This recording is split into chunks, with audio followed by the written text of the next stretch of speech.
राधे राधे। जय श्री कृष्ण। कार्तिक मास महात्म्य 7वां अध्याय।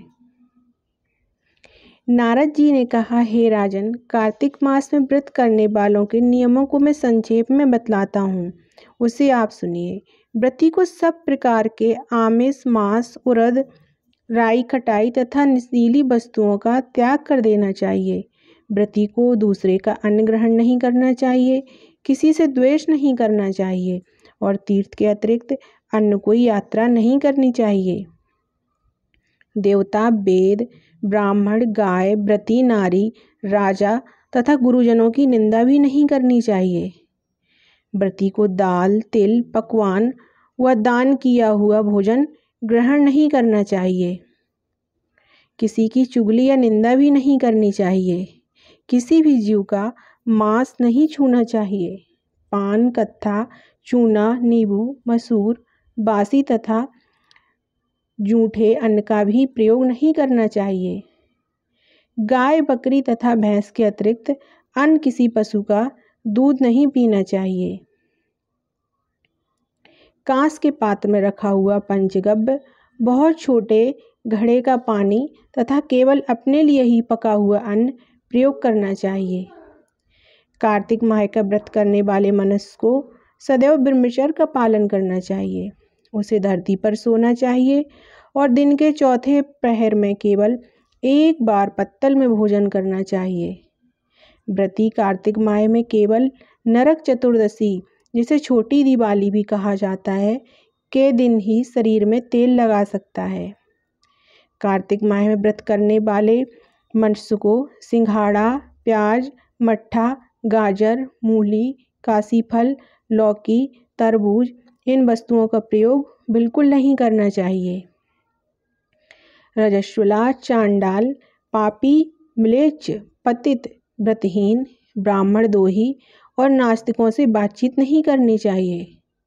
भगवान विष्णु को प्रसन्न करने के लिए अपनी शक्ति के अनुसार चंद्रायण आदि का व्रत करना चाहिए और उपर्युक्त नियमों का पालन करना चाहिए। व्रती को प्रतिपदा को कुम्हड़ा, द्वितीया को कटहल, तृतीया को तरुणी स्त्री, चतुर्थी को मूली, पंचमी को बेल, षष्ठी को तरबूज, सप्तमी को आंवला, अष्टमी को नारियल, नवमी को मूली, दसवीं को लौकी, एकादशी को परवल, द्वादशी को बेर, त्रयोदशी को मट्ठा, चतुर्दशी को गाजर तथा पूर्णिमा को साग का प्रयोग नहीं करना चाहिए। रविवार को आंवले का प्रयोग नहीं करना चाहिए।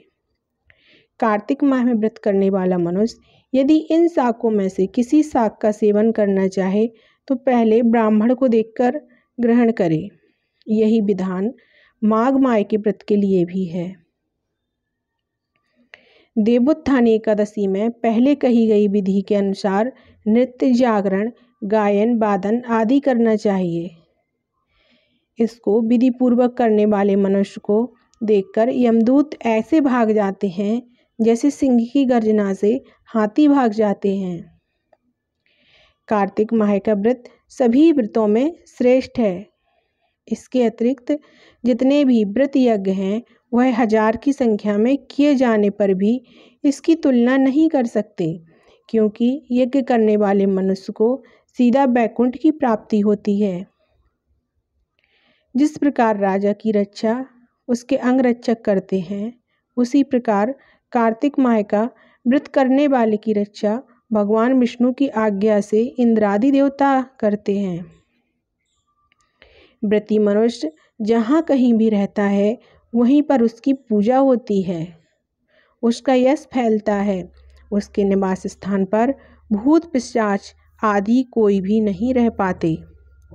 विधि पूर्वक कार्तिक माह का व्रत करने वाले मनुष्यों के पुण्यों का वर्णन करने में ब्रह्मा जी भी असमर्थ हैं। यह व्रत सभी पापों को नष्ट करने वाला, पुत्र पौत्र प्रदान करने वाला और धान्य की वृद्धि करने वाला है। हरे कृष्णा। राधे राधे। कार्तिक महात्म्य 7वां अध्याय समाप्त हुआ।